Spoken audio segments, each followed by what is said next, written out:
Celtics are out of the in-season tournament. They are not going to Vegas. They are going to come back to Boston and look themselves in the mirror, Jimmy, after a second half Bobby? meltdown. You're not going to Vegas either. I'm so sorry to see that. You looked like you even got a haircut. You were ready to go. Like you probably had your Vegas outfit picked out too. Sherrod Blakely in the building. Hat was What's up, ready. Sherrod? The hat was ready. I was so torn coming in this one. I did a preview this morning with Caitlin, who's a great Celtics, a great Pacers writer, and it felt like it was going to be a battle between the Celtics' ability to handle the ball and be competent on offense versus the Pacers' inability to defend at all. And you saw both of those through different stretches in this game. The Celtics turned it up late in the second, took that almost 10 double-digit lead there. And then the Pacers took advantage of Celtics' sloppiness. And frankly, Tatum and Brown playing completely disconnected basketball there in the third. Now, everyone's going to come at me and say, oh, Tatum had, what was his final stat line? Yeah, like 32, 12, and 6. But he got passive in that second half, even late, launching the threes. Didn't draw enough free throws. The Celtics only shoot 12 of those to Indiana's 21, when the Pacers come into this game allowing 28 a game, which was last in the NBA. So not a forceful enough effort. Didn't get the Pacers into mismatches nearly enough and kept them within a possession for too much of this game. And you knew Indiana was going to come in and be able to rip off basket after basket after basket. And then we can get to crunch time, which was just a disaster for Boston here. But Sherrod, this is a bad loss. Well, it's a bad loss, but Bobby, I think one of the things that we can't lose sight of was the Pacers just played better basketball. They played harder. To me, one of the most telling things wasn't so much what we saw on the court, but some of the things that were said before the game. Tyrese Haliburton is a really good player. He talked a lot before the game about how this was the biggest game of his pro career. He talked about it in the post game. When the best player on the team is coming into a game with that mindset, he's going to figure out a way to be as close to the best version of himself as possible. And to be honest, I just didn't think Tatum and Brown and most of the Celtics played with the kind of sense of urgency you need to win a game like this. This is to me, this is what happens when you go into a playoff series as a number 1 or number 2 seed and you're expected to put a team away in 5 or 6 games and they smack you in the face in game 1. And then you have to recalibrate and figure out how to regain home court advantage. And this is the type of team that they're going to see in the first round of the playoffs. To me, that's the lesson if you're the Boston Celtics you take away from this. We cannot, and by we I mean the Celtics, you cannot go into these games against teams you know they're going to be hyped to play you and just think you can get by with talent alone, particularly when you're on the road.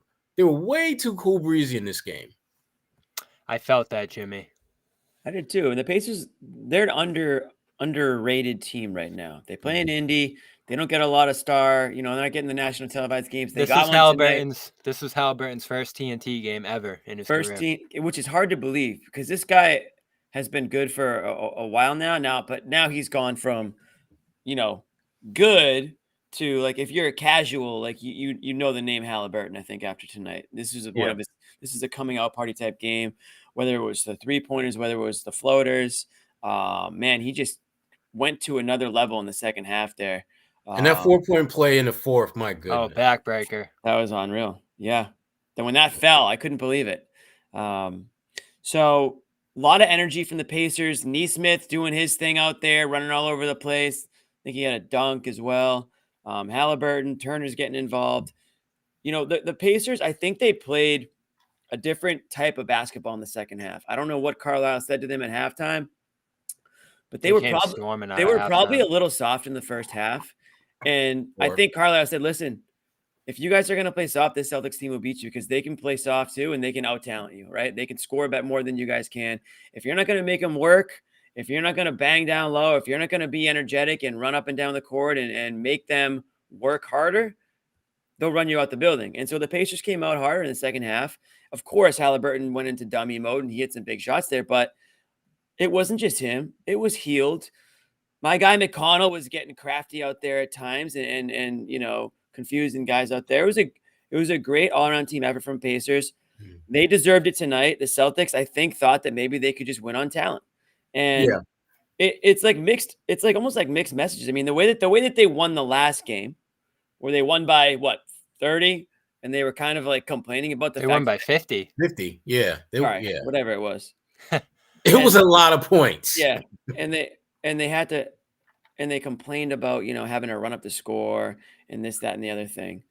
I'm talking about the in-season game, the last in-season game against the Yeah. Bulls. Oh, And, okay. Yeah, it's just different. It's different dynamics, it's different mentalities. What did I see the Pacers do at the end of the game? At the end of the game tonight, Sherrod? What did Buddy Hield. What did Buddy Hield do? He wasn't worried about messing with the basketball gods and all this stuff. It's a killer. He's going out there. Yeah, I'm going to hit the damn shot. See you guys. You guys just got eliminated. Peace. And then you saw Jaylen with his jaw dropped. Yeah, we got Jaylen Brown and He's like, Drew Hamilton crying about winning by too much. Meanwhile, the Pacers just freaking shot one in your eye. It just said, "See you later. Get the hell off the court." And you know what? I'm not mad at Buddy for doing that. I'm not either. I'm glad that he did. It's a mentality check. Exactly. It was funny. It's like, look, not only have we whipped your ass, but I'm just going to twist it. I need extra points tonight. I'm confused. Yeah, thanks for coming. Yeah. Don't let the door hit you on the way. Yeah, exactly. Yeah. We're going to be laughing about this on the flight to Vegas tonight. And then they came storming out on the court. It was crazy. Well, this was a big deal for them. Yeah. This was a major moment for them. And again, as someone who has worked with Rick Carlisle and knows how he operates, I guarantee you that whatever success they have going forward, they're going to look back at this game as the turning point. They're going to look back at the way their second half in this game completely changed their season. If they wind up being like a top 3, top 4 seed in the East, this second half that we saw tonight is going to be what they're going to point to as a catalyst, because that is when they finally figured out and started playing with the same or a similar level of focus and intensity and effort defensively what they've been doing offensively. It's a meaningful game. I mean, we don't think it is, right? Oh, we didn't think it was. I think some of us have probably been. Well, the Celtics players, not just us, Jimmy. The Celtics players did not really put a whole lot. I mean, they were basically kind of whatever about this whole tournament thing. Right. Pretty much every time they've been asked about it. I mean, cool for school, maybe a little bit. Yeah. Well, for them, it's something that is in the way of their ultimate goal, which is to win an NBA title. For them, this tournament, even if they won the tournament, they would say all the politically correct things about it, but their goal, even then, would be to still win an NBA title. Whereas if you're the Indiana Pacers, this is part of the building blocks that you want to have towards being a title contender, because you're not there now. They know this, but this tournament is a step in the right direction for a young. Yeah, and that's half the battle. And again, knowing Rick Carlisle, I think that's a big part of what he really was laying out to them, that look, this is part of our journey. This is part of our growth to being a great team. We've got to find a way to win this tournament. And they're staying in a way that they don't think that this tournament is that big a deal. We're going to show them it means something. It means something to us. And damn it, we got to go out there and take it. That's the kind of mindset that those guys had and they played with. And somebody tweeted this to me, and it's not a complete comparison, but it's similar mindset to elimination game in a way. What I mean by elimination game is from the playoffs. I mean, obviously getting eliminated from the tournament and the playoffs are different beasts, but you want to create healthy habits. You want to find yourself in these certain situations that you can mimic later on, whether it's in the playoffs or deep in this season or other big games. And yeah, I'll say this about the in-season tournament. It makes a regular season game in early December more meaningful and more interesting and more fun. And it gives you a little bit more reason to get angry or get fired up if you're not only a player, but if you're a fan. So I will stand corrected a little bit in that. I still don't think the fact that like the prize doesn't really do it for me, but it does make the game, like the benefit to everybody else is that it makes the games more interesting. But for a player, it puts you in a situation that you might find yourself in the playoffs, in a big game moment, right? In a elimination type atmosphere, on the road, hostile environment against an up and coming team. Like you said, Sherrod, this is a classic, like first round matchup situation as it stands now. I mean, shit, who knows? The Pacers could go on a run here, but that's kind of the vibe I got tonight. And it felt like the Pacers, and again, Halliburton leading the way. They were just able to sort of like use like their own energy and momentum to carry them through those last few minutes of that fourth quarter, where it looked like the Celtics weren't going to go down completely quietly, but they just kept their foot on the gas right there. There was just a different sense of urgency by Indiana down the stretch, and I know some people want to say maybe this is like Game 7 of a playoff series. This was not a Game 7 playoff series approach by either team. I don't think Indiana played they played their game without any type of pressure. It seemed in the second half, and the Celtics just played too cool. This felt more like Game 1. Celtics went pretty deep into their bench too. Yeah, but this felt more like a Game 1 of a playoff series, only because it felt like the Celtics were the team that played as if they knew that home court advantage was theirs going in, and Indiana played like a team that wanted to steal it. And that, to me, is what this ultimately came down to. Indiana wanted this game more than Boston. To me, you can look at all the stats and all the turnovers and analytics you want to, but the bottom line, Indiana wanted to win this thing way more than the Celtics did. And that, to me, is the disturbing and concerning part about this, because this was as close to having a playoff-like atmosphere as you could have in the regular season. And the Celtics, in their first crack at it, treated it as if it were, just a normal regular season game that we got. And that, to me, it defeats the purpose of getting to the knockout round. If you wanted, hell, if that's how you wanted to treat it, just beat Chicago by 15 or 17 and not play your guys major minutes and not be in this whole knockout thing. Right, you had 4 days off over 5 days going into this one too, and Tatum, got the fourth quarter off on Friday, so rest not like he took the fourth quarter off for most of this game too. Preparedness not an issue here. The fourth quarter was bad. The third quarter lost in the game, and I'm sure that's what Joe's gonna say. But pull up threes, tough fadeaways for Tatum too. He made that one over Nesmith. Turnovers, of course, too, the issue throughout this game. Even White got a little loose with the ball in this one, and he had the giveaway before Nesmith's pretty much door slamming dunk there at the end. So, yeah, we mentioned this right here, this comment. It was actually Hield who took the shot. Yeah, it was Buddy Hield who had this. Yeah.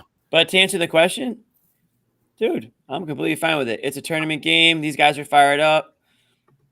I think the Celtics can't complain about have that attitude more often. Celtics want to complain when they score too much. What are they going to complain when the other team does it too? I had no problems with the Celtics running things up early this year. I have no problem with Indiana doing that. Indiana already had the game won, and here's the thing about it. I don't believe Buddy Hield was trying to score at the very end, because remember, he had the ball with about 3 seconds left. And he just raised up, and I for him to shoot it, he looks so uncertain about doing it. He seemed a little exactly. I don't think he was just like F it. Yeah, Jimmy, thank you. I bet when he hit the shot, he looked pretty happy when he hit the shot. I think when he hit the shot, it was just like it's that kind of night for me. It's that kind of night for me. It was almost like he was trying to find that sweet spot where if it goes in, it counts. If it doesn't, it won't count. So I want to go back and watch, because there was chirping throughout this game. I love Nesmith fouled. Yeah, Derek White was chirping. Nesmith fouled Tatum on the sideline. You saw O'Shea and Lamar screaming at Nesmith right before Nesmith went off to close that game. Nesmith did the too small, I think, to Jaylen, right? That's what I'm talking about. He did the too small after he scored on Derek White, and Derek White said something back to him. Derek White, started chirping, but yeah. Joe Mazzulla, my guy. Joe Mazzulla on the Hield 3. I don't care. I could care less. See, Joe, boom, we there. Didn't matter. Joe's got bigger issues right now. So this is what's going to annoy me about this game. He would look super petty if he complained about exactly. it. Right. Yeah, I don't think Joe has much ground to stand on. He just did hack a drum in a couple games ago. So, yeah. What's going to frustrate me? Right. What's going to frustrate me about this game is the Celtics are probably just going to shrug it off. And I said the same thing after Orlando. This should be important to Boston, not because they need the $500K or that the trophy's going to mean a ton. Every step along the way, on the way to the finals, on the way to the championship matters. And we're starting to see the Celtics stumble off their hot start here. Once again, a bad three-point shooting night. Can't overcome it offensively. Missing free throws again. Turned the ball over 18 times. They're loose, they're disconnected, and they're inconsistent right now offensively in a way that has them looking below average on that end. Now, Friday against Philadelphia, they figured it out late, but that was another bad game for them of late. we can just run it back. All those recent games, aside from the Chicago one, which was a dead team walking on the other side, have pretty much been lackluster offensive efforts for the Celtics. 113 against the Hawks. That was a fine win. Bad night against the Magic. That Bucks win was fine. Bad night against the Hornets. Bad night against the Grizzlies. Bad night against the Raptors. So they've been stacking these up of late, and their offense just keeps sinking lower and lower. The defense has been fine. I didn't love it in this game, but we're looking at offensive issues for this team right now. And obviously Porzingis is out, and that's a big factor. But Brown and Tatum at the point of attack just aren't playing well right now as the playmakers for this team. I don't care how many points they score. They're not going to get it done just focusing on scoring. And the other players miss out when they're just have their head down looking to score like this. But you know what? Here's the one guy that I think we're completely, ignoring, who I got this weird feeling he's got some health things going on, is Derek White. He did not look like himself in the second half. He tweaked his ankle especially tonight. in the second half. Yeah. And I mean, think about this. Derek White had 5 turnovers. Derek White, of all the guys that can stack up the turnovers, he's the least likely to do that. Something physically has to be wrong for him to have a game like that. And to me, I don't think that point should be overlooked or diminished, the fact that he was not himself. Because I do believe if Derek White didn't have that ankle, I don't know if the Celtics would have won this game, but they damn sure wouldn't have went out the way they did, where they just got ran out the gym at basically the last 2.5, 3 minutes of the game. Derek White he's the glue guy for this team. He's the one guy that they can't ill afford to not be close to his peak play, because those other guys, Tatum, I mean, think about it. Tatum had 32 points and they lost. Him and Jaylen Brown combined for damn near 60 points and they lost. But to me, the guy that really, whose play, I wouldn't say hurt them the most, but certainly they needed him to be closer to his usual self than he was today, is Derek White. 5 turnovers. That's just not Derek White basketball. And I know it, and I know it had to do with the ankle, because we've seen enough of Derek White to know that he's not going to turn the ball over and make 5 mental errors out there if there's not some physical dynamic involved. That's just not what he's been about. So he absolutely gets a pass. But I hope that he's better. That's, to me, that's the silver lining in all this. You've got a lot of days before you have to step out on the court, and not only for Porzingis to get healthy, but also for guys like Derek White get some time down. Yeah, I agree, Sherrod. It's like we spoke about on the Big 3 podcast, right? I mean, that was my X factor going into this game, because when you're shorthanded without Kristaps Porzingis, and the Indiana Pacers are clicking on offense the way the way they have been entering this one, you needed him to sort of level things, when the Celtics needed it, especially when Tatum and Brown couldn't find their offense, it seemed like. But in that second half, especially in that second half, I just feel like Derek just didn't have it. And the Pacers, they knew that. I feel like they knew. I mean, he was the one guy that was not only attacking the rim a lot in that first half, but he was also that guy who was cutting, getting those easy looks down low. And I feel like once that was taken away, and you can credit the Pacers as well, because they did adjust the paint, because those 2 back-to-back alley-oops to Luke Cornett, that didn't sit well with anybody in Indy. So I felt like they were like, okay, we got to fix that. And I think they did that in a big way in the second half. And then, when Tatum got going, it was just sort of like, and he was doing a good job getting to the free throw line. But when the Pacers got out on that fast break over and over again, between Halliburton, between them getting stops, the Celtics turnovers, man, the Celtics had 14 turnovers going into the fourth quarter, and 40 seconds into the fourth, they turned the ball over. Right then and there, not only did I think the Celtics had a chance to lose this, but the Indiana Pacers was like, oh man, we can't. Jaylen had that one out of timeout where he tossed the ball back. On this golden opportunity, man. They didn't. They cashed in the fourth. And Pacers didn't really turn it over at all tonight. I think they had 6. They finished with 6. Yeah, there you go. So the turnover differential was huge tonight for them. I mean, you have to be more careful with the ball. Their balance of being able to play that fast and that aggressive and not turn the ball over is impressive. Definitely. And they've been doing it all year. Yeah. They caught the Celtics off guard tonight. Yeah, and that's what frustrates you out of this one. This Celtics offense is supposed to be right up there with theirs. Teams have been scoring 140, 150 against this team like it's nothing, and you put up 112. We'll move on. They shot horribly tonight, Bobby. I mean, 29% from 3. And when you turn the ball over 18 times, it's going to happen too. So I want to give a quick shout out to FanDuel before we continue. Love them right now. I hate to say it, Jimmy. Pacers money line would have been a good one tonight. Would have been a great one. Given how hot they came into this game. I was so nervous about this one for personal reasons, obviously, but also just in general. Bobby's not going to Vegas. Damn, I know you're tight. Damn. So if you bet the Pacers tonight, you're very happy. And if you use this code here, fanduel.com/Boston, you got $150 in bonus bets on top of that big win. So that's the direction I probably would have gone on in going into this one, at least from an odds standpoint. But plenty of in-season tournament games to come. 2 more tomorrow. The Celtics are going to face the loser of the Knicks-Bucks game on Friday. So they have 3 days off coming up here. And then they're going to see another tough marquee in-season tournament team coming up on Friday with nothing but a regular season game to play for. So boring. They'll get healthy at least. We'll get to Porzingis. We'll get to some of the health updates coming up here. But check out FanDuel. Great place, great app. I love their app. Super easy to use. You can find everything easily on the front page scrolling through there. And like I said, $5 money line bet gets you $150 in bonus bets when you head over there, fanduel.com/Boston. If you took my advice and just bet whoever the Patriots play, like you would have gotten that bonus bets too. John likes the under on the Pats. I just bet that after seeing 36 come up for next week. So there you go. Follow me if you may. For this specific promo though, you got to go with a money line bet. Right. So Steelers money line. Wow, what makes you like the under? The fact that the Patriots literally don't know how to score? Is that your hot take? Bet the under. What's the over-under? A half. 21 plus President Mass bonus bets expires 7 days after receipt. Go check it out. FanDuel.com. Not a good week for Pats, Celtics so far. Maybe the Red Sox can make a splash or something, Jimmy. I don't know, but I don't think Shohei's coming. Let's get to Neesmith. I want to talk a little bit more about him because we got to do it for Crash. He was quiet early. Yeah, I think he was 1 of 3 through 19 minutes. Then he gets that charge take on White, which was a huge play. I want to see what the score was when he did that. It was definitely one possession game. Great positioning underneath. There was no doubt about it. And then Pacers went on a little bit of a run after that. Mathurin hit a 3.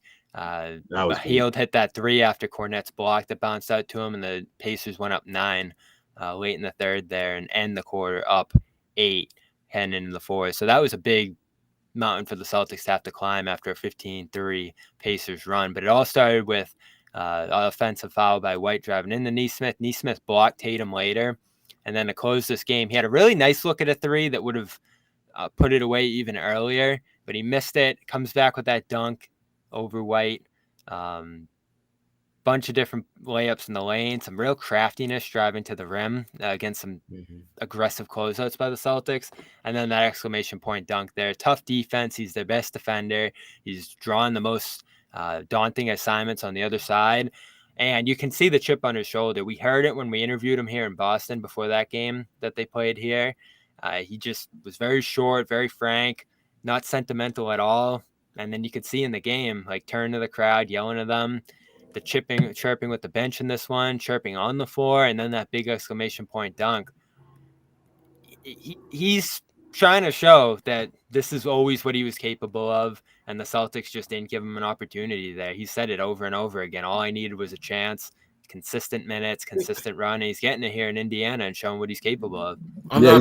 Bobby, I'm not buying that. I'm not buying it. He got an opportunity. He just didn't make the most of it. He got small opportunities. Well, that's a small opportunity. Last I checked, what a rookie under the silo of opportunity. Yeah, man. But it's tough when you play his role to come in for 10 minutes and take 2 shots. But you know what you do, Bobby? When you come in for 10 minutes, you actually make plays to get 12 minutes the next time. He did that, though, didn't he? 15. Yeah, and then but Bobby, it was 18. Then 18 becomes 20. Yeah, Bobby, you're making it sound like this is like a Chauncey Billups situation. He was traded his rookie season. I mean, this guy, he had a couple summers in Boston, no? No, he did. I kind of lean with Bobby. I feel like they didn't give him enough consistent opportunities. We talked about this all the time. DNP. Then he would come in, play like 15 minutes off the bench, and he would try to do too much because he was trying to earn his time all in one game. So I'm not saying he had the right maybe approach, but I don't think the Celtics, and it's not just Neesmith. I mean, they've had issues developing a lot of the guys that they've drafted over the last decade, and he's just another one of them. And the other thing was he was just on a team that there wasn't an opportunity. Obviously when you go to the Pacers, that opportunity is there. When you jump into the Celtics, they had a team with championship aspirations, and he couldn't crack that rotation. So that's just the way it went. But that's the bigger issue. The fact is, the guys that were ahead of him were better, and in Indiana, the guys that are ahead of him, there really aren't that many guys ahead of him. Right. So His rookie year, I don't know. No. What do you mean? That was He's a bad a rookie. Celtics team. You're going to make him a starter? What do you? I don't get that. I was a huge They Neesmith could have fan. I mean, developed. They had Neesmith played at Vanderbilt for one of my all-time favorite players I've covered, Jerry Stackhouse. Jerry is a little bit of an edge guy. Plays with a little bit of edge to him. And so Neesmith, I'm all in for Neesmith. But the problem I had with him is when he got a few minutes, he did not maximize those minutes. Here are the guys who played ahead of him his rookie year. Okay. Romeo Langford, Semi Ojeleye, Grant Williams, Jeff Teague, Peyton Pritchard, Tristan Thompson, Daniel Tice, Evan Fournier. So some of those guys, like, so you're talking about veterans. You're talking about guys who, at his position, were more seasoned and more impactful. I get it, and I was saying they should at the time, but I was wrong. I don't know if Romeo fits in that category either. So that you've got one out of 6 guys you just named that he probably should have played. Romeo, Shemi, he could have played over them. Plus, this is a contending. Yes, This is a contending. At that time, Jimmy. You forget though. At that time, though, Jim. That's how you develop guys. Jimmy was like if you're playing the Bucks, he's gonna give you some minutes against Giannis. Like he was just that was sort of his role. He didn't really have a role, but if he had one, romanticize Shemi here. I mean, hey, at least he was the Giannis stopper, Jimmy. Yeah, at least he carved out. At least he carved out a role, or at least not a role. I think at least he carved out an assignment. When did well, here's the thing. Josue, here's the thing. Shimmy was an 8 to 10 minute guy too. Can't do Shemi until he carved out a role for himself to get more minutes. Hey, Shimmy was a good dude. The story of that year was very clear. I sat here, several of us sat here and said they got to go for it. They got to win. They got to try and make the most of the season. And the season had no hope in retrospect because it wasn't a good team. In retrospect, and I'm sure they would admit it too, they probably should have focused on development. They probably should have focused on getting these guys minutes that year. And to John's credit, he was saying it the whole way because it was Semi, Romeo, and whoever ahead of him, and Fournier, who I was completely wrong about too. Jeff Teague, yeah. I mean, Brad was obsessed with veterans on that team. True. He was. So that's where it went sideways for Neesmith a little bit there early on. And then year 2, Ime comes in, and I thought Ime gave him some chances, and that team had a lot more at stake once they got rolling there. So that's where you disappear if you're him. It's half and half, right? They didn't give him enough opportunity. He didn't make a ton of those opportunities, and now he's gotten better in Indiana. There's no doubt about it. I mean, he wasn't capable of doing these dribble drives here in Boston. Hey, good for him. Tonight. I think most of us agreed, like, hey, this was bound to happen in most places, right? Maybe he didn't get he needed this. This wasn't the fit for him in Boston, but that happens with a lot of players. But I don't think it's enough for us to say, like, he's going to turn into, you get what I'm saying? Like, there's like a talent gap or level, right? If he's to become a fringe all-star or so, then you can say, okay, well, the Celtics really dropped the ball there. But I don't think that's what we're dealing with here, But hey, I'm happy for him. I don't think this is I don't know if it would have panned out the same here in Boston, especially with the guys above him and the way they were divvying up minutes last season, or the last 2 seasons rather. Yeah, this is a little different than moving up in the draft to draft Kelly Olynyk and seeing Giannis Antetokounmpo go 2 spots later. It's a little different. Right. It's a little different. When there's something like that, then we can have a conversation. Now exactly. Let's talk a little bit about Boston's bench, because Neesmith comes off, has a big night off Indiana's bench in this one. It was Boston's bench that Hauser. Yeah, he was good. They didn't get much else off the bench here tonight. That's been the story most of the season. I've liked how they've played coming into this one, but Banton gets the first look early. Same deal. Interesting. Not much of a shot maker. You pointed that out last show, Sherrod, that he's starting to get in the mix there with Pritchard. Pritchard plays most of the second half, goes 0 for 5. Cornette, everyone's going crazy in the chat. He had that really nice run in the first half. This is a tough matchup for him. He has to switch everything just because of how the Pacers play offensively. And I thought he did a decent job given how tough of a matchup this is for him. You couldn't have played Keita in this one, so there's really not much to complain about with Porzingis out. But your bench wasn't good enough tonight, and you just got blown off the floor in the third quarter. And a big reason is they went back to that Brown lineup late in the third, And then they go 1 for 7 with 3 turnovers over a stretch where the Pacers shoot ahead and take a big lead into the fourth. So this is a real problem here. And I'm in the John chair, so I guess I have to do it. Brown can't lead these bench units, and it's a huge problem. He's just not capable of it right now. He had a really bad season last year doing it. They got away from it a little bit this year. And then with White and Holiday struggles in this game, it really got pronounced, that stretch in the second half where he's out there with the second unit. I don't even know what to say about Jaylen right now anymore. Like, when he's out there with the full complement of players, he's going to get his by just kind of, finding his cuts and hitting threes if he's capable of doing that, or, rolling sometimes, which isn't a big part of his game. But otherwise, he just doesn't have a lot of opportunities in this offense unless he's just taking the ball and running and shooting, which he did in that second half early. And he got blocked twice, missed another shot inside, took another really bad leaning shot from the elbow right out of halftime. So again, 30 points looks great, but I didn't think he played well in this one. He had 0 assists and 3 turnovers. No, he wasn't. I mean, the thing about this game, Jaylen did not play great. I admit that. I acknowledge that, but he wasn't the reason why they lost. He was part of the reason, but he was not the sole reason. And sometimes I think we lean on him a little bit too heavily with that regard. They have to figure out how to make him an impact player without him having to necessarily score to do so. I like when he's on the floor with a Sam Hauser who gives him a legitimate option to pass to, who can actually knock down shots. I'd like to see those two play more together. And remember, Bobby, we talked about this a few weeks ago. The one guy who seemed to be bringing out the good Jaylen more often than not was Porzingis. Yes. That's the one guy that I think if the more those two play together, I think we'll see more and more of the good Jaylen. And as long as Porzingis is out, Jaylen, I think, without even realizing it, reverts back to some of the bad habits. But let's say it again, and this is another thing I said when they traded for Porzingis. We can't sit here in May and say, oh, Porzingis was out. They lost, but they would have won if he played.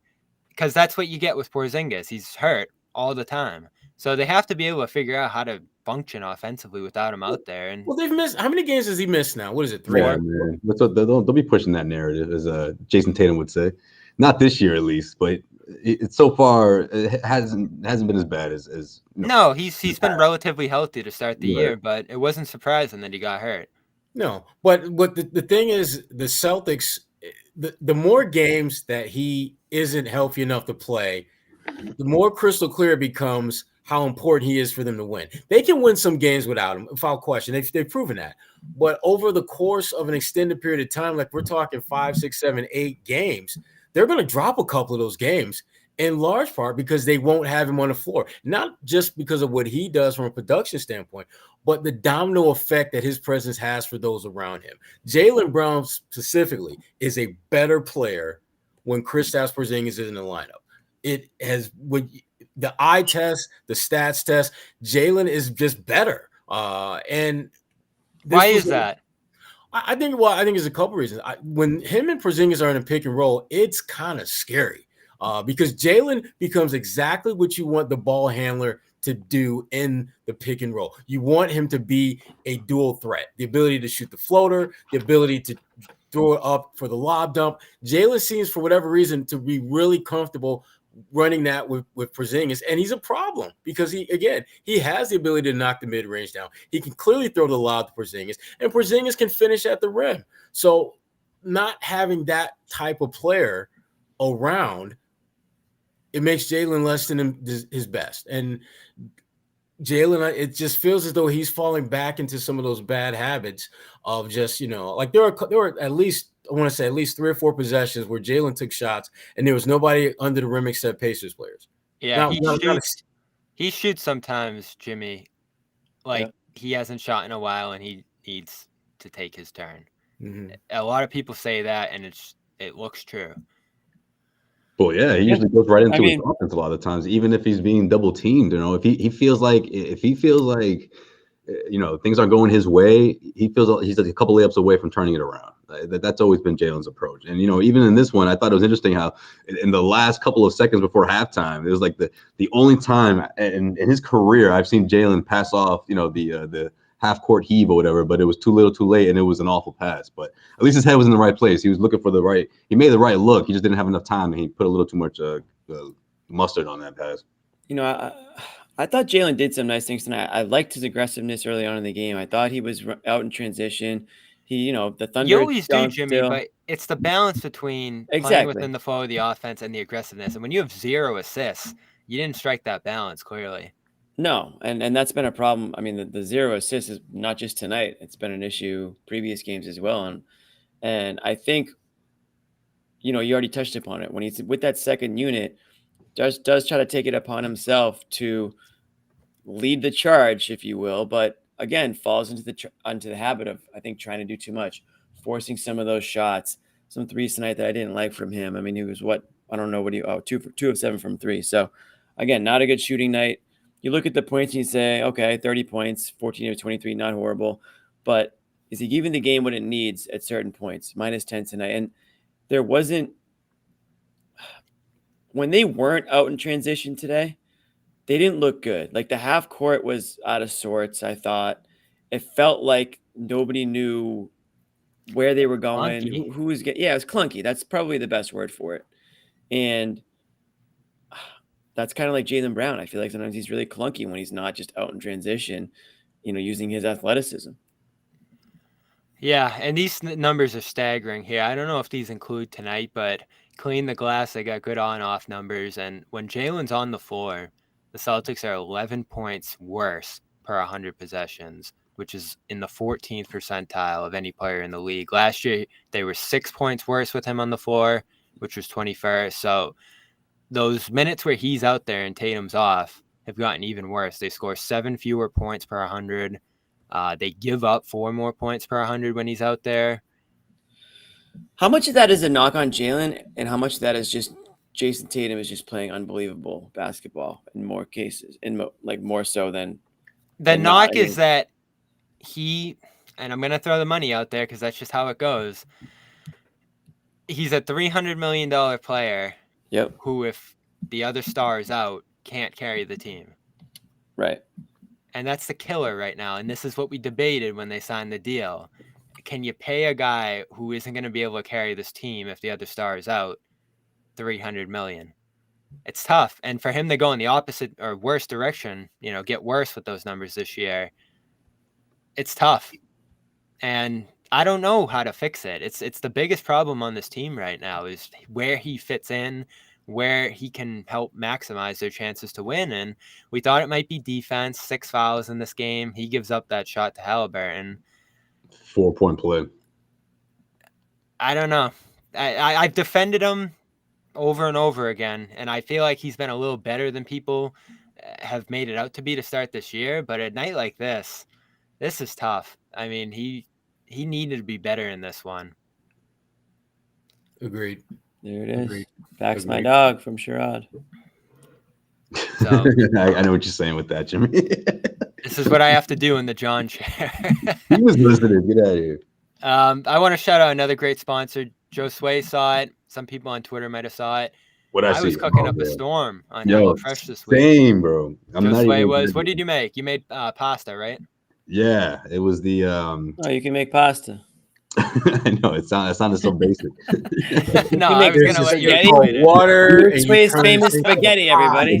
Do your read, Bobby. I'll tell you in a second. I don't want to butcher this. Let me get this right. Yeah, do your read. We'll get back to you on the it doesn't say Hello Fresh is spaghetti. It says no, it's what I saw. I don't know what else was in it, but HelloFresh. It's America's #1 meal kit for a reason. Why? You get laid out instructions. You can customize what you get in your boxes each week, how often it comes, when it comes. It's completely customizable, and they have seasonal recipes. Right now we're getting into winter, so I'm sure there's going to be some more home style comfort food right now. I had a nice burger this week with a tomato onion glaze. I also did a... How do you cook your burger, Bob?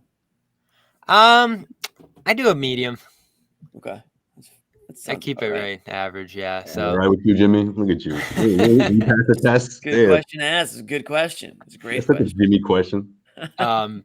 Great buns too, by the way. All the accessories in it are great. They give you everything you need. It's pre-packaged, pre-portioned. And right now they're giving you free breakfast for life. I told you, Jimmy, my box was filled with muffins, egg bites, like just piled up. I could have eaten for 2-3 weeks with this thing. It was unreal. And I love their product. It tastes great. It's fresh. It's on ice right when it gets to you.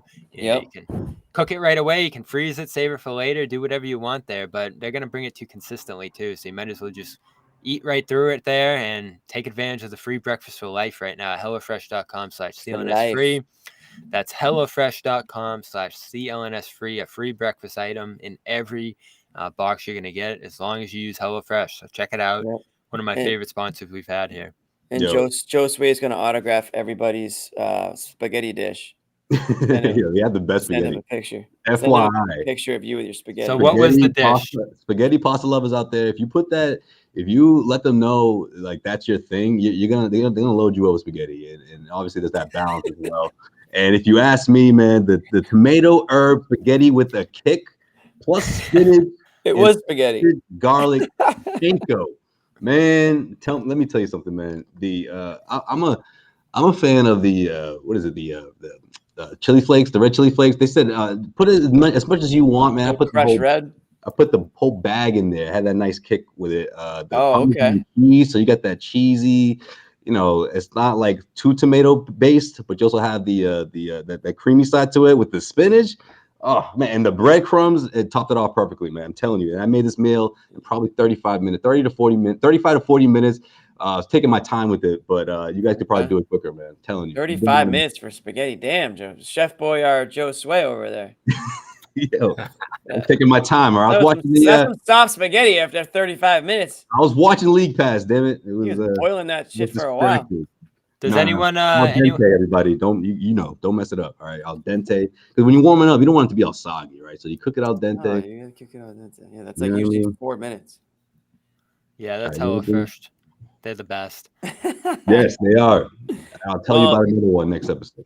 Yeah, well, hopefully we got some more coming because Sherrod hasn't had enough meatloaf, I don't think yet. You can never have enough meatloaf in your life. No, you can't. I want to see some more quotes coming in from Indiana. I'm interested to see how the players reacted to this one. What's up with Holiday, Bobby? Yeah, he looks slow to me. So in the first half, but after that, kind of dropped off. Yeah, on that notes, Timberwolves took the top record in the league tonight. So Holiday came up limping. That's another reason I want to see some of the quotes coming out of this one. Right at the end, I smashed knees with someone. I think it might have been Neesmith. So he looks shaken up there, but he looks slow to me throughout this one, a little bit uninvolved. That hook missed early, rolled right out, and he fell coming into this game to 45% from 2, which is his lowest mark since 2014 from 2-point range. I'll pull up his numbers at the rim too, because I'm sure that's a big part of it, but he's shooting 42% from the field coming in this one. Just 12 points a game, which is down from 19 last year. His rebounds are up, but his assists are down as well. Shooting fine from 3, though, at 38%. Again, didn't shoot well tonight at the 3-point line, but that had been a strength for him coming into this one. So I'd probably just chalk it up to him coming back from the ankle still here and still figuring out what his place is in this offense, because they started so hot. They hit so many shots early on the schedule, and I said it again. How's it going to look when the shooting comes back down to earth? And as you said, Jimmy, it looked clunky tonight. The spacing's not right. And it's a lot of guys just trying to jam the ball in isolation, back and down to the rim. And Tatum did a great job within the first half. Porzingis is awesome with it against the mismatches. But it's not an efficient shot for Holiday right now, as much as he tries to pound away at, opponents and throw up a hook shot, or, that fadeaway 3 he shot early was really bad at the shot clock, just trying to throw the ball up there. So he's not finding his spot in the offense right now. And I think a lot of that stems from the guys who have the ball in their hands the most, Tatum and Brown. They have to, get him involved in plays and get him touches. Facts, my dog. No, that was a tough, that play late too. I think it was right before the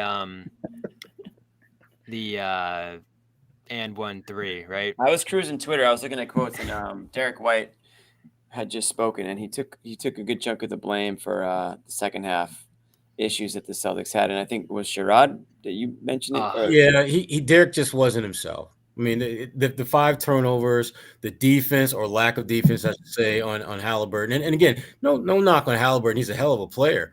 But Derek didn't provide the kind of resistance that you're used to seeing him put on guys. And with him not being himself, Drew Holiday not being just a shell of himself, that combined against a good player like Halliburton, you get nights like this where Halliburton gets a triple-double.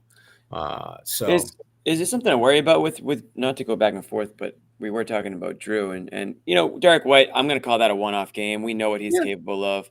We know what he gives them on a night in, night out basis. And when he does it, you can see it tonight. But Halliburton, he was shaking Drew Holiday at when that nice 3-pointer that he had Holiday coming out of his sneakers there for a second. So is that something to be more concerned about? Is he playing through a little bit more pain than maybe we know? Is this just Drew Holiday? Is he more of this type of a defense? We all know about his defense, but is he less on offense than maybe some of us thought he might be? I'm hoping that the next few days off will be a chance for him to get his body closer to being right. Because I still think that, Jimmy, you kind of touched on earlier, I do think that there's still some lingering issues / effects from just, the ankle.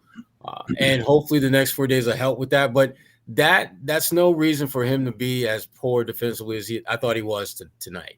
It's no reason. And Derek White, as you pointed out, Jimmy, I'm with you on that one. I think Derek has earned the right to have a game like this, particularly on a night when we saw some type of physical setback that he suffered that happened before he started to kind of play poorly. And even he acknowledged that he wasn't very good in the second half. And I do think that he's going to probably be battling through something and have 4 days before he has to step on the court, which would be great for him. But Drew Holiday makes me a little bit nervous because remember before they signed him, people were pointing, and rightfully so, of how poorly he played in the playoffs last year and how many were questioning whether he had much, if anything, left in the tank. And he comes to Boston and he does some good things early, but he does just enough bad things to make you think that, is this a one-off or is this like the beginning of the end? And I don't have a feel for that. I don't. I think Drew is going to have a number of games like that between now and the playoffs. If you're the Celtics, you're just hoping and praying that he gets all that out of his system in the regular season, and he can be that on-the-ball elite defender, shot maker when he's open type of player that has been kind of the hallmark of his career for the most part. So I want to go back and watch it. I was going to say, I think a lot of us kind of had that in the back of our mind going into the season. But what made this situation so much different compared to last year was, one, you didn't have to be one of the top 2 players on this team.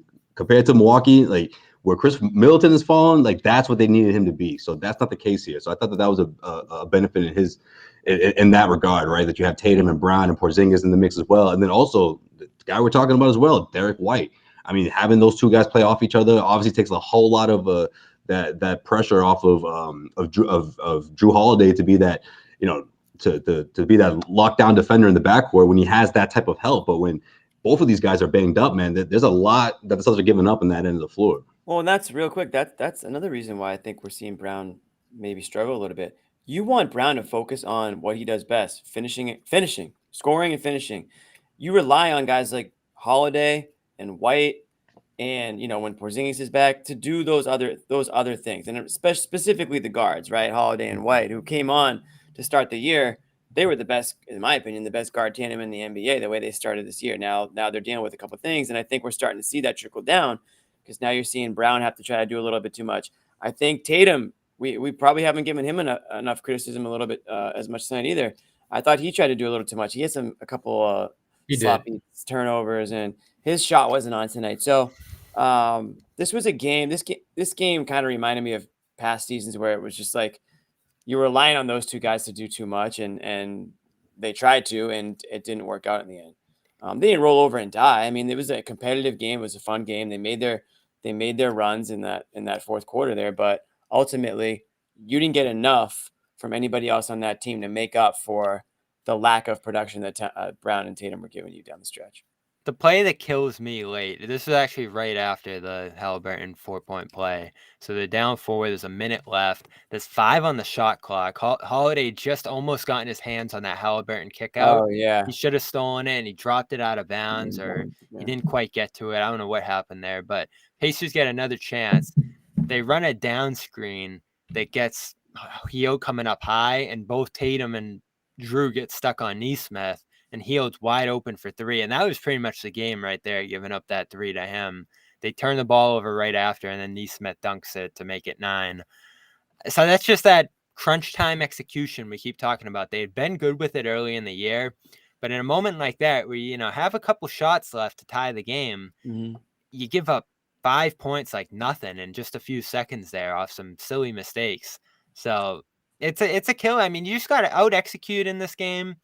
You looked less athletic and fast than this team, and you looked less skilled in terms of the playmaking that Halliburton's able to do the other way, and the lack of it you had on your offensive end. So I don't know. This one just kills me for a bunch of different reasons, because of the fact that the Celtics just kind of bow right out of this tournament that they should have been right in the thick of from the start, and lose a couple bad games here to fall out of it.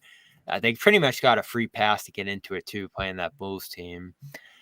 And it just continues this stretch of shaky offensive play that's been going on for a little while now with them. So I don't know. I just don't feel great about where they're at right now. They don't, go back to what you just said, Jimmy, they don't look very different, at least without Porzingis here.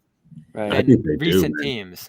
I think that's the biggest thing here. I mean, life without Porzingis. I mean, we knew, I guess now, based on these reports, it's not going to be, long term in the sense of it's going to be 2 to 3 weeks. However, we see the difference. Like this team offensively, completely they're different. not the same without Kristaps Porzingis, and I think that they were trying to figure that out. But also, you have to remember, other teams, they're going through their game plan on how to stop the Celtics. The team with the best record in the NBA, you're going to get everyone's best, right? And especially a team like the Indiana Pacers, where you literally embarrassed the heck out of them, not too long ago. And guess who was playing in that one? Kristaps Porzingis. So I think there was a lot of motivated guys on the other side, right? And especially if you think about a team that is, they're at home, they're hosting the Celtics. A lot of these guys don't have a whole lot of deep playoff experience. And now this isn't necessarily the playoffs, right? But also it kind of has that feel to it. This is like practice for a team like. But why aren't the Celtics motivated too? I don't like hearing that. Because they're thinking about June, and a lot of these guys have been there, especially the core. Sure, Drew Holiday's the only one with the championship ring, but a lot of these guys know how long this season is. It's a marathon. It's not a sprint. You know what I mean? So it's one of those things. But also the way someone like Tatum is playing compared to Brown or other guys. I mean, Tatum, in my opinion, has been very, very consistent, or at least just trying to be a better all-around player. And I'm not quite sure if everyone is sort of on the same level or at least making the same stride right now. But it's tough. I think it's difficult for this offense without Kristaps Porzingis, especially when the shots aren't falling, you're turning the ball over, and these are things that the Indiana Pacers capitalize on. Yeah, but the Celtics, this whole in-season tournament for them was just kind of like this little off exit ramp to get onto. And once they get off there, they're going to get back on the road towards winning a championship. But they don't need to get off there. They don't need to enjoy whatever is on this little in-season tournament. Because their goal, this is they didn't really care about this tournament, and they played like it. And Bobby, to your point, it bothers me because you really need to look at every game as if it matters. You need to look at every chance to get better and prove that you're the best team. Too often too casual. Yes, they're very casual in this game, and it may very well bite them in the ass. But if you're a Celtics fan, you're hoping that they'll look at this game, they'll see how casual they were, and the next time they play Indiana, they will be closer to the team we saw the first game than they were the second one. Because Indiana always had the built-in excuse. We didn't have Halliburton that first game. Mm-hmm. We played you with him. What happened? Yeah. They beat you. They beat the Celtics. So the Celtics, in Indiana's mind, they have a certain kind of confidence now that they didn't have before when they see Boston. And I mentioned this, on the on the Big Three NBA podcast. I talked about Rick Carlisle and just how Joe Mazzulla is still kind of going through that learning how to out-coach coaches. There's a definite mind game going on, on the sidelines. And Rick Carlisle is one of the best coaches in the game. And so Joe, I think, is going to look back at this and look at some things he could do a little differently, because when you start dispersing the blame pie, Tatum absolutely deserves a good chunk of it. Jaylen, without question. Derek White, Drew Holiday. You go down. The only person I had I'm sick of the chat. The chat's looking at Luke. The chat's looking at Luke and Joe and just all these. None of your core guys play well. Guys. None of your core Look guys at the two well. stars. Yeah, they both were not good. They put up, to me, they played the McTatum and the McBrown game. Fast food, great, tastes good, empty calories. Empty calories. I like that. We got the McTatum and we got the McBrown game. Empty calories. Tastes great. Love the numbers. Yeah. Substance, no. It's not making you better. You're not getting healthy off of that. The HelloFresh game that they were playing. This is fast food. There's nothing nutritious about what we got here. We just got a bunch of nice empty calories. Last thing I got on this game. Yeah, Sherrod was a rapper in another life. Okay. Sherrod got bars. Last thing I got on this game, and I'll go there just because the people want it. Do you have enough at that 5 position right now? Because they want to play bigger. You see they're hesitant to go small in this game, especially against the Turner, who is slicing them up on switches. But you have Luke out there for 17 minutes switching out to the perimeter, which isn't ideal for him. You can't play Kate in this game because of that style. And Horford was fine. I thought he gave them a little bit of energy late. He was actually out of the game for a long time. I think you mentioned it, Sherrod, that this wasn't played like a playoff game. If this is the playoffs, Al's probably closer to 40 minutes than 31. But he has 31. Yeah. He has that long layoff. And he takes 3 shots, 4 assists, 2 turnovers, 7 rebounds. It's a fine game. He had a couple of nice offensive rebounds late, but he only scores 2 points. So you're missing the offense from Porzingis there. And then with Luke out there, you're missing the defense of Al. And Kata can't play in this game. So it's one of those games. I feel like they've held up well without Porzingis, but this one shows your vulnerability at center in certain matchups. Well, one thing I would have probably tried just to throw a wrinkle in there was to play, I don't know, the guy who used to play for them like last year, O'Shea Brissett. It might have been a good wrinkle to throw out there. You can play a little 5. Yes. And play a little 5 against the team that he spent, I would love to have seen him match up a little bit with Miles Turner. A guy that he's familiar with. I'm not saying he would shut Miles down or nothing, but his ability to switch out when Miles would want to just, set the high pick and roll, where Miles would step out for the 3 and hurt the Celtics, either with his passing or his shot making. I think Brissett would have helped you in that regard. And tonight might have been the night. Yeah. But Lamar Stevens just isn't going to play, is he? Look, I'm to the point now where, I just want Lamar to I think we need to have a seat for him in press row for game at the Garden, because he's going to be doing the same thing we're doing. This guy started 25 games last year and can't get a second. He can't get 25 seconds in Boston. I don't get it. For a team that can use and the thing about it, we talk about the Celtics, they're not that particularly deep at the wing position defensively. And Lamar Stevens, that's literally the one thing that he's shown the ability to do in the NBA is to defend the wing position. I keep telling myself that Joe Mazzulla has this master plan where he's going to whip out Lamar when we least expect it, and he's going to look brilliant. Because if they had sharpshooters in front of him, Sherrod, it would make sense. But you got O'Shea shooting 11% from 3. Banton can't shoot at all, as we've talked about. And Pritchard has struggled in spots. So he's coming off a career year from 3, Stevens is. He's not great, but he can hit them. He's worked on it a lot. He's not a 0 from outside. So he's a 0 when it comes to playing time. Yeah, he is. And again, tonight might have been the night, just because he hasn't been out there at all. But at some point, I think you have to try him. They've tried everybody else here, and it really hasn't worked. with any of those other guys for any stretch of time here. They really want to get this Banton thing going, but it's not right now. So they're pushing that so hard. No, Missoula is a fan. Like I think he sees himself in him or something. I don't know what it is. He rants and raves about practice this and practice that. I'm like, he must just be shutting people down in practice for him to. Meanwhile, Steven's having the worst practices ever. Exactly, he must be. Maybe that's who Maybe that's who Banton is shutting down. Who doesn't shoot. Yeah, maybe. And the what does John like to call them? The stay ready crew. The stay ready crew. Yes. Just the best name. Damn it, SRCs. Keep those SRCs locked and loaded. Yeah, they're looking at Lamar like, yo, Band's got you every time, man. Sorry, like, what you gonna do? We have a couple injury updates, or at least I hope we have more to wrap this one. But I want to shout out SeatGeek, as Amit told us here. You could have seen the Pats for free with this promo code over the weekend. SeatGeek would have paid you. That's what he was talking about.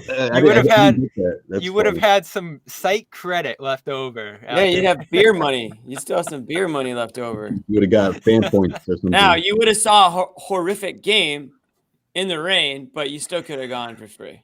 But there's a lot of good stuff that you actually want to see coming up. Yeah, Jimmy, I told you about Travis Scott. That's coming up fast here later this month.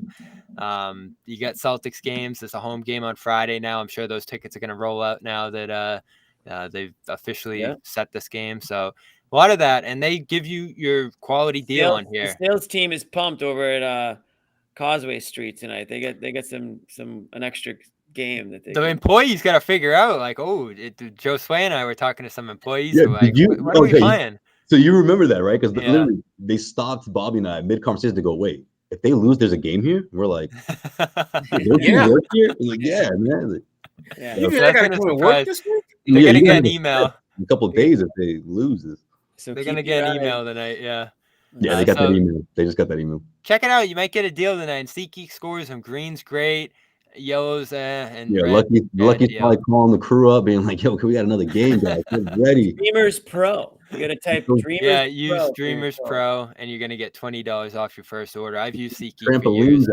It's my go-to. It's a great app, very Bruins easy to tickets use. Too. Lots of good deals. Bruins. You're gonna have a bunch of concerts coming up through the winter if you're traveling. Want to check out the Sphere? You going to Vegas? I'm not. But that took an hour. The first salty comment from Bobby. Actually, I missed the first 7 minutes, so I'm sure he had a few more comments, salty comments. That guy, he was a little downtrodden. Joseph. He was. It was it was the worst since Game 7 against the Heat. I had the Denver tickets booked, and then third quarter, I'm like, boop. What hotel were you thinking about staying at? You had the Denver ticket. You had the finals booked. Going into Game 7, trying to get a deal. Okay, that makes sense. I thought you meant when they were they no. Game 4, they're coming back. Going into Game 7, I did the 24-hour thing, so that didn't work. This didn't work either. Hope everyone enjoys Vegas. Indiana versus the Knicks or the Bucks. So go check that out. That's I think that's enough for tonight. Porzingis, I guess a quick injury update on him. He did go on this trip. This is a graphic I got. Yeah, Halliburton was watch him go off in that losers bracket game. Trip is now over. So so he's gonna head back home, get a couple practices in. He didn't practice on Thursday, so I think that's why he couldn't go tonight. He posted on Instagram that he was in Latvia, which confused a lot of people, but he wasn't. So he goes on this trip, wasn't quite ready to go. I do think they win this game if he's out there just because of the matchups, but they played on the safe side as they probably should with him. He talked to us last week and said that they're being very cautious with him. This isn't an injury he's had before, of course. You do have worries about other areas in the body being impacted by that strain. So I think he'll be back Friday. And that's what we got on that. I don't think there's anything out there on Holiday. Anything, No, I'll probably get an update in the morning. Yeah, and they'll practice this week, so we'll have some reports from there. Any final thoughts, guys, on this one? This was tough for me to watch, and this is a tough loss all around for the Celtics here. Get the shovel, dig it up, bury this bad boy, and just get ready for the next game. And stay away from them fast food games. That's right. My final thought is too many games like that. Go ahead, Jimmy. I'm sorry. No, you're Don't good. apologize to Jimmy. Yeah, don't That's apologize. my guy. That's my guy. I'm sorry, Sherrod. I didn't let you finish. He's all right. Thought. I'm done, Jimmy. But I need to do not a full apology, Cam, but I think I will say that I was a little bit more interested in the in-season tournament than I originally thought I was. Because the players bought into it, I think, in some aspects more than I thought they would. I still don't care about the champion of it, but it was a little bit refreshing to see some different style of play, a little bit more like running up the score. I like that. A little bit more in your face. I like that. I want these teams to remember that later down the season, or maybe bring that energy. Bring that energy. I want to bring that energy. If you can make a regular season game and make it just slightly more interesting, I'm all for that. So I'm happy about it overall. I think that the grand prize at the end could be a little bit better or more interesting, but for the first one, I'll say, I'll say I might have been not 100% accurate on my original thoughts. That's the closest to an apology I'll give. I don't think it was good to be honest with you, but all right, I guess we can call that a semi-apology. Yeah. I think going into the next game, we just got to keep a close eye on White and Drew Holiday. Just see how they respond to what happened. I think it's worth mentioning. It's worth keeping an eye on. I mean, that backcourt is what essentially pushed the Celtics to being championship favorites, if you ask me. Like, it's great for Drew Holiday, and you didn't give up White, and putting those two together. Obviously, we saw what it looked like in the first 15, 16 games. So we want to see the Celtics return to that.